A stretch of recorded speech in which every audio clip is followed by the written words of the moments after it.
Wait a minute. Have you heard the Whistler?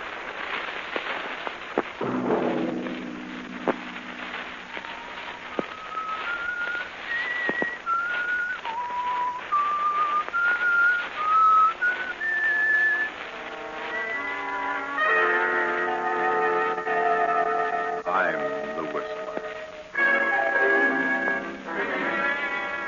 No. Don't come near me. I didn't plan to kill you, no. That was John Hendricks. He waited for a chance to sell his soul to the devil. Money is not enough, John. Money is not enough. We want you, John. We want you. That was his wife, Martha, the former widow Marsden. Yes, Mother. Yes. And her simple-minded son, Henry. Go ahead, son. Go ahead. We must have John Hendricks. Yes, Mother. Yes, Mother.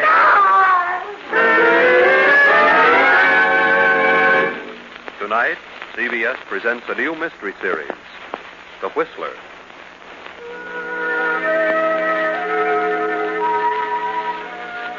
And I, the Whistler, know many things, for I walk by night. I know many strange tales, many secrets hidden in the hearts of men and women who have stepped into the shadows. I know the nameless terrors of which they dare not speak. And so I tell you tonight the strange story of Retribution. Gaze up this muddy, rain-splattered road. A small, lonely stone building appears against the lightning streaked sky.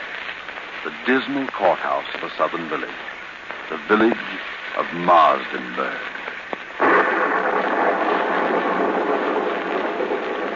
It is nearly midnight. A trial is in progress. A murder trial. John Hendricks is on trial for his life. The state versus Hendricks. Killed his wife and stepson. He killed his wife and her simple-minded son, Henry, for the $10,000 in cash she kept in her big house on the outskirts of town. Open the door.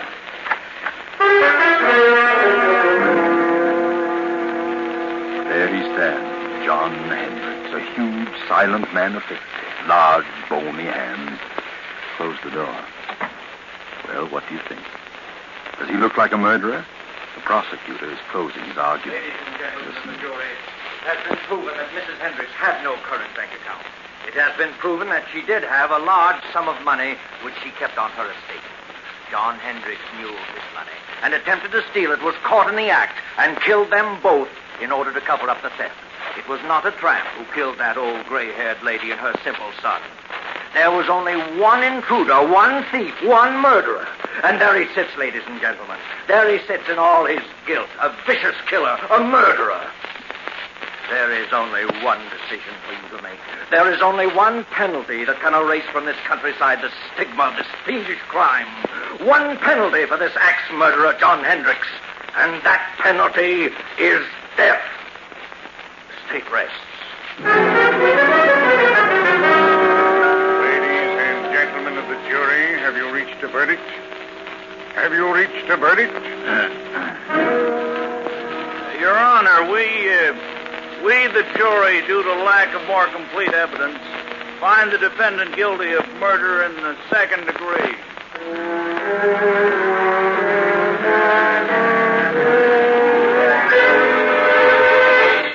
Second degree. Cheated death. He'll get life. Surprised? Of course you are. But it had to be. Yes, it had to be. I know. John Hendricks, stand up. Yes, John, stand up. Face the court. Watch him now. He's on the speak. John Hendricks, I wish to state that I am not in accord with the findings of this jury. However, there's nothing for me to do but sentence you to the state penitentiary for the remainder of your natural life.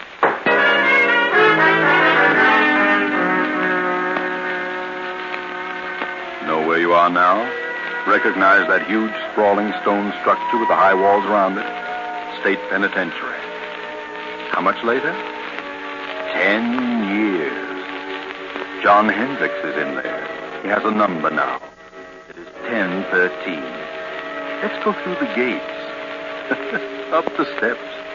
Down the corridor. Here we are in cell block 2. Night again. It just turned in.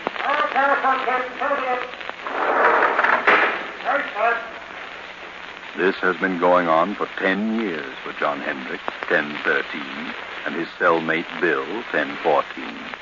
Bill, 1014, is a gangster, or rather he was. But he's changed during the 5 years he's been here. Bill has decided to go straight if he ever gets out, which is very doubtful.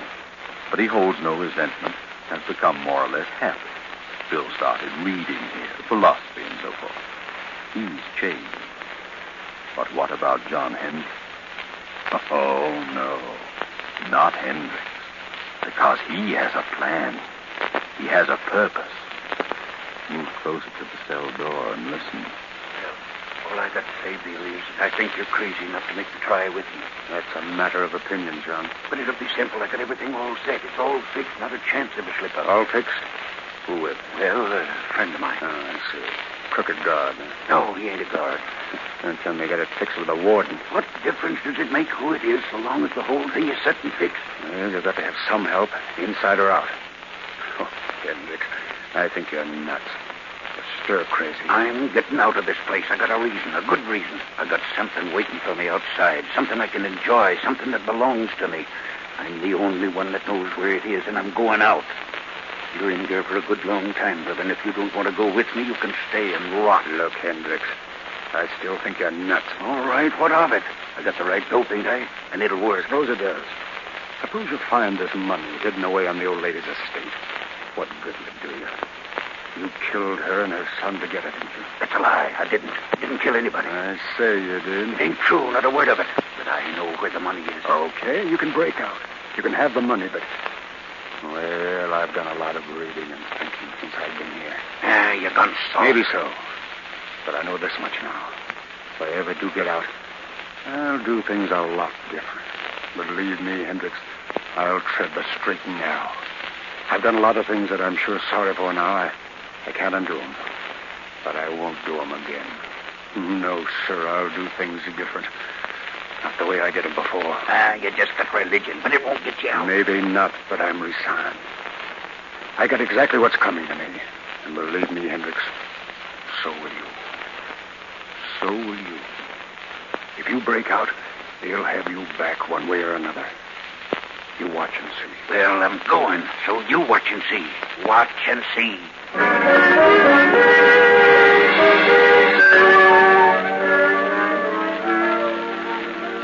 Now, another storm.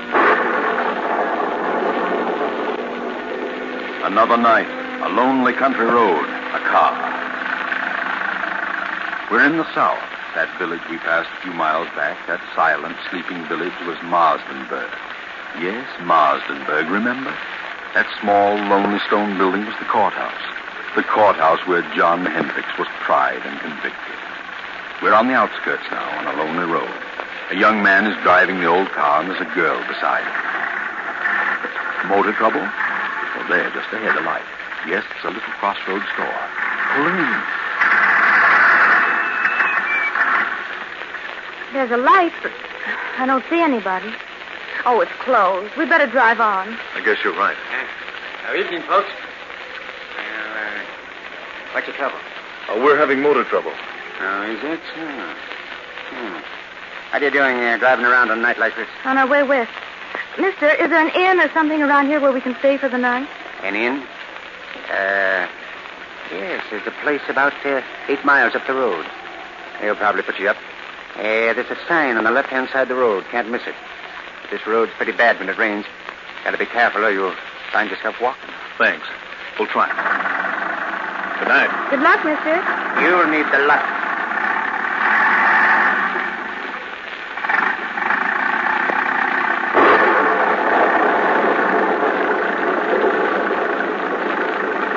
The storm is increasing now.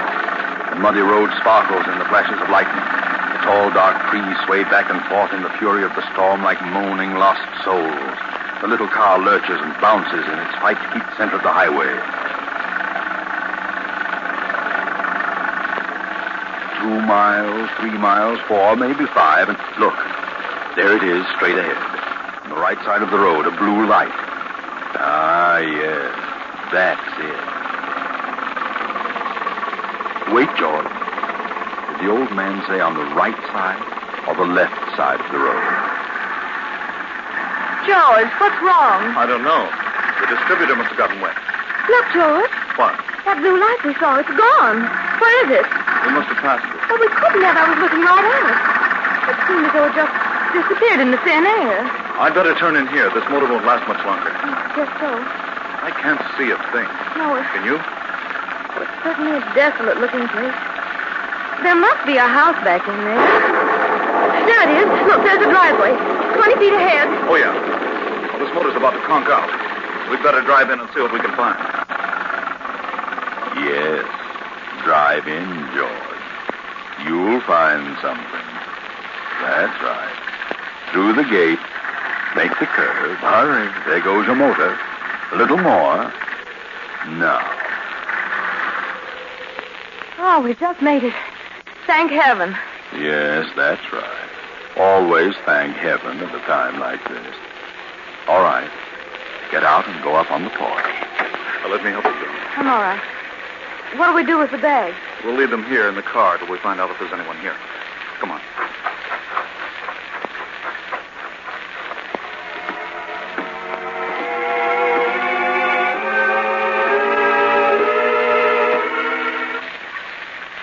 You see a bell?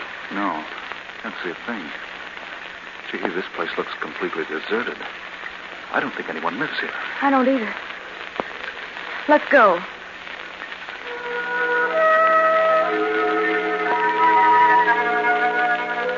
You're listening to The Whistler. We pause momentarily for station identification. This is the Columbia Broadcasting System.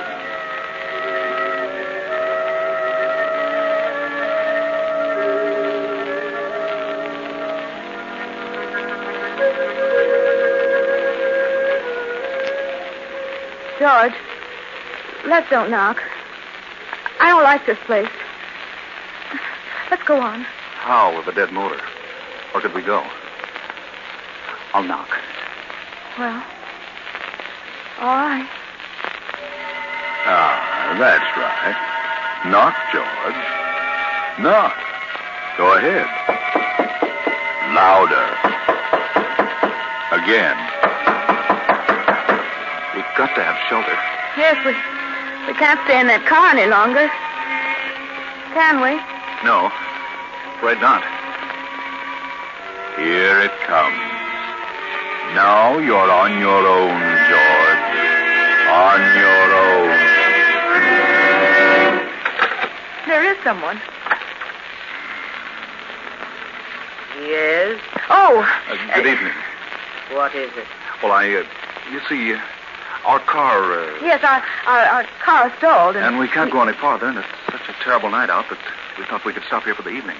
Stop here? Why, yes, we saw your light and... Light?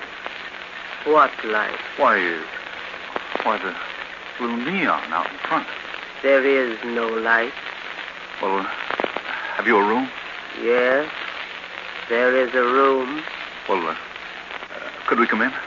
I mean, it's awfully wet out here. You may come in, if you wish. Oh, thank you. Well, this is quite a relief. We were afraid you'd closed up for the night, especially when all the lights were out. Are the lights out?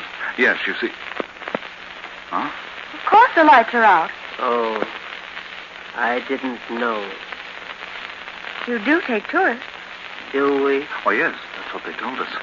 Who told you? Well, the man, the old man at the little store back at the crossroads. Little store? Yes, at the crossroad about 5 miles back.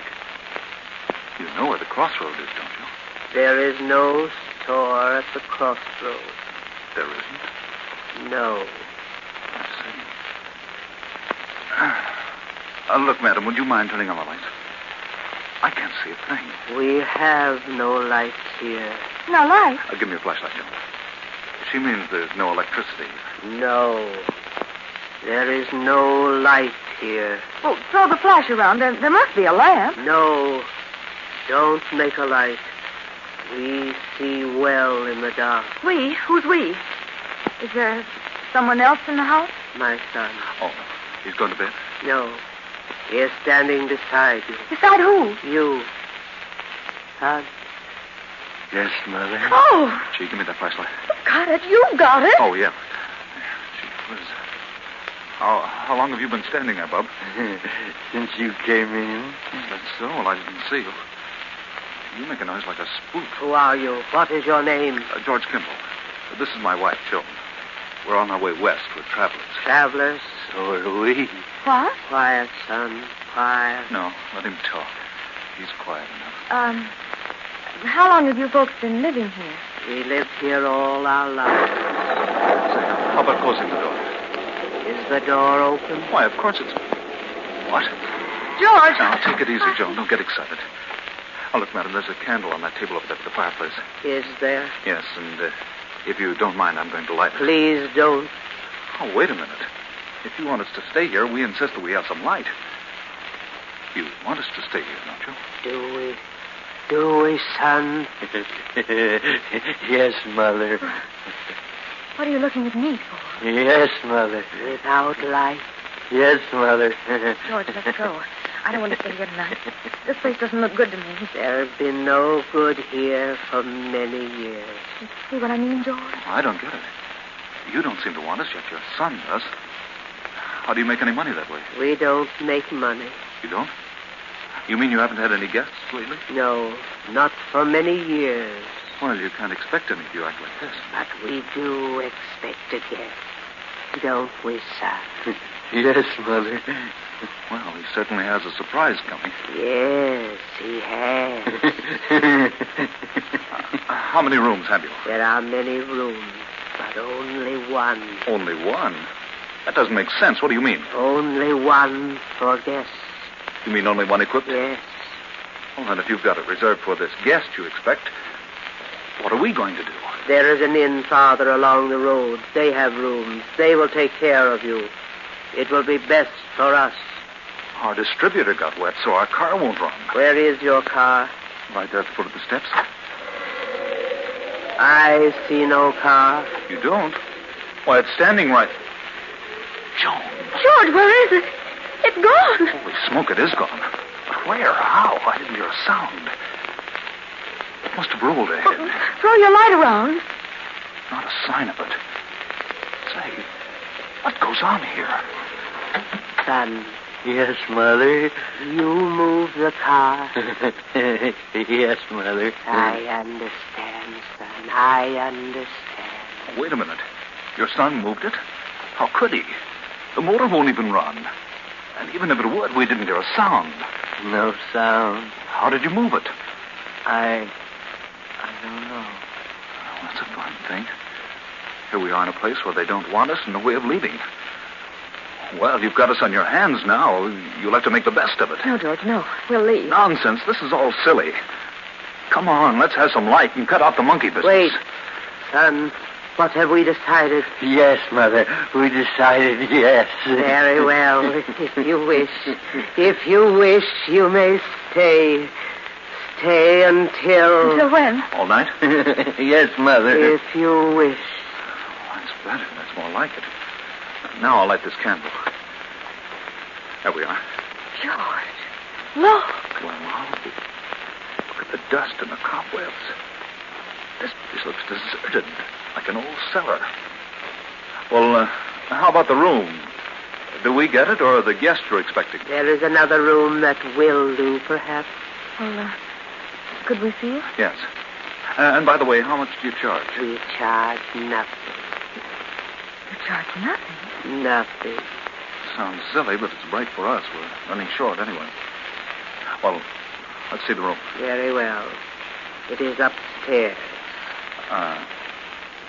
After you, madam. No. You go first. Very well. Come on, Joe. Bring that other candle. Come, son. Follow me. Yes, Mother. I never saw so much dust. Well, they must like it. You know, nice clean dust. That room at the head of the stairs. Why, this room was well furnished. Is this the room reserved for your expected guest? No. But you said you had only one room furnished. Who sleeps here? I stay here now. I see. Or do I? It's a nice, soft bed. It was always comfortable. We'll leave you now. Come, son. We must leave them alone now. Yes, Mother. Leave them alone. Good night. Good night. You will lock your door? Huh? Oh, yes. We'll lock it. Goodbye. Say, did she say good night or goodbye? I don't know. I thought she said... She did say goodbye. Golly, what a screwy outfit. I wish we hadn't had car trouble. That's what we get for trying to drive in this storm. How much money have we left? Not much. Just enough to get to Los Angeles the way I figure. But once I get there, I know there'll be a job for me. We'll make it, don't worry. You'll see me in a nice job in Hollywood. I'm not worried about seeing you in Hollywood. No? No. I'm just worried about seeing you in the morning.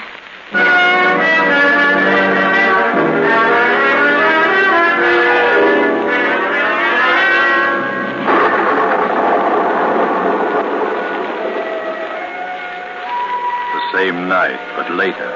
It's midnight. Another car on the same road. You know who it is. It's John Hendricks. You know where he's going. He turns in at our deserted mansion, up the driveway, and stops. He steps out. Slips up the steps, opens the door, and throws his flash about the dusty room. Cobwebs glisten in the beam. A few moments, and the light comes to rest on the fireplace.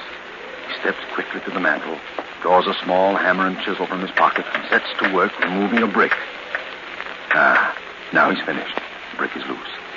He reaches in and withdraws a heavy yellow envelope. He starts to put it in his pocket, but suddenly freezes in his tracks. He can't move. He turns icy cold. Turn around, Hendricks. Turn around. Look. At the foot of the stairs across the room stands a woman holding a candle, and beside her a grinning youth holding an axe. Turn around, Hendricks. Look at their heads covered with blood. Turn around. John Hendricks, murderer. John Hendricks, thief. Martha. Yes, John. Henry. Yes, John. No. We've come for you, John, the same way you came for us. We've been waiting for you, John. We knew you'd come back for the money. We've been waiting. We've come to take you, John. No. Please don't come near me. Please. You must suffer, John, as we have suffered. I've suffered. Not enough, John. Not enough. I didn't mean to do it. I didn't plan to kill you. I went mad, lost my head. No, don't come near me. You can have the money. You can have it. Then give it to us, John. Give us the money. You won't need it now. Come, son. We must have the money, and we must take John. Come, son, come. No. There's the money on the floor. Money is not enough, John. Money is not enough. Go ahead, son. Go ahead. We must have John Hendricks, thief, murderer. Yes, Mother. No. I'll shoot. Bullets won't stop us.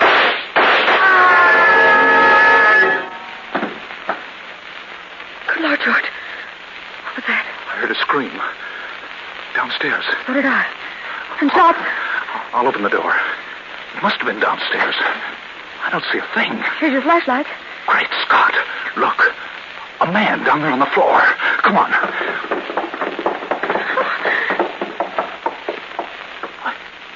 He's dead. Look at the gun. It's been fired. But I don't see a mark on him. Let's get out of here. I'll say, come on. No, you don't. Stand where you are. George! Cops. What's going on here? Hand over that gun. Thanks. What are you doing here? Well, we're stopping here. That is, we're just leaving. I can see that. Know this man on the floor? Know him? Yes. Joan, what's the matter with you? No, we don't. Take a don't look know at him, Frank. Yes, sir. What are you two doing here? Why, we're guests. Yes, we're both guests. Guests? Who's guests? Why, guests, lodgers, tourists, guests of the old lady. What old lady? The old lady that lives here, the old lady and her son. You'll have to cook up a better one than that. What do you mean? Drive here? Where's your car? The son took it. Son, old lady, what are you talking about? They live here. They said they owned this place.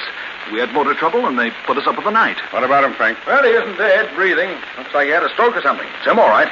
John Hendricks. Take a look around. See if there's anyone else here. Yes, sir. What's your name? George Kimball. This is my wife. We're on our way to California.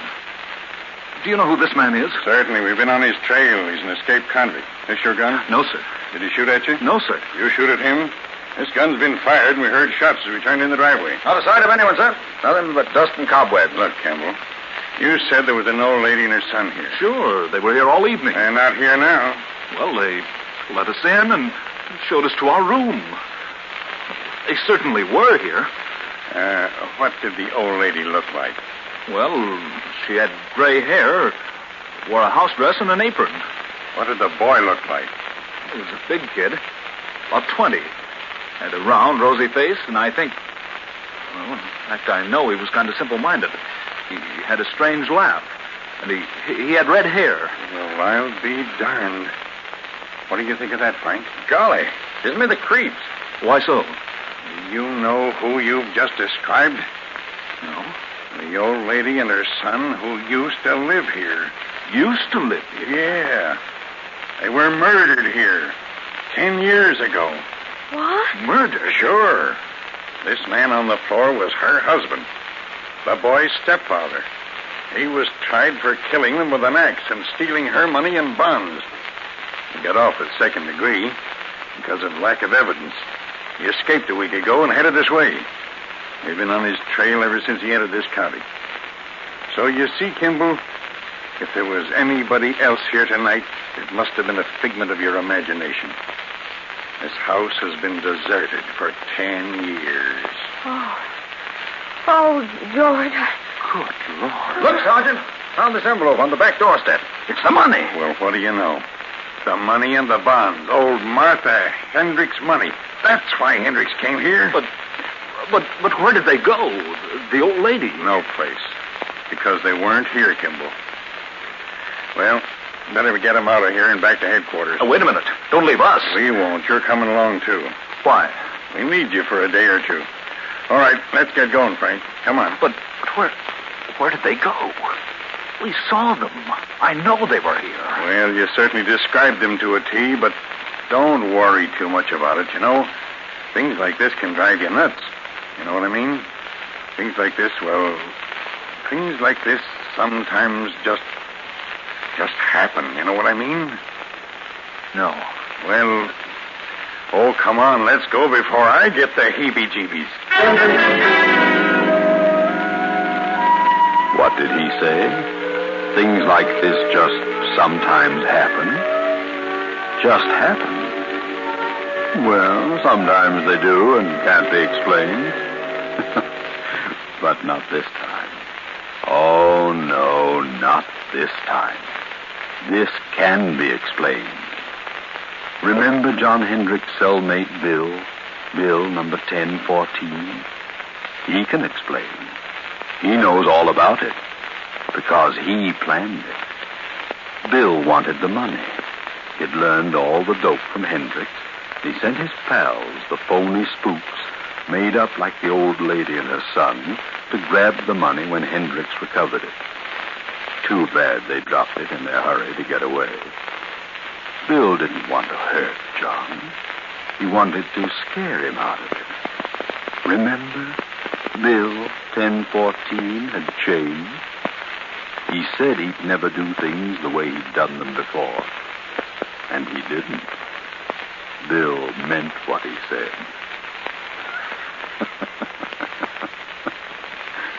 Good night.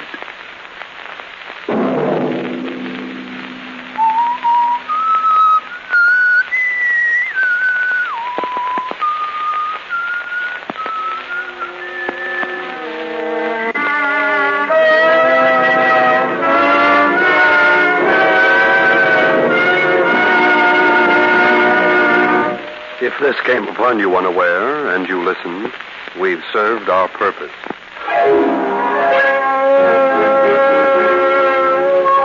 Whistler, with original music composed and conducted by Wilbur Hatch, is written and directed by J. Donald Wilson and originates from Columbia Square in Hollywood. Next week, same time, The Whistler returns. This is the Columbia Broadcasting System.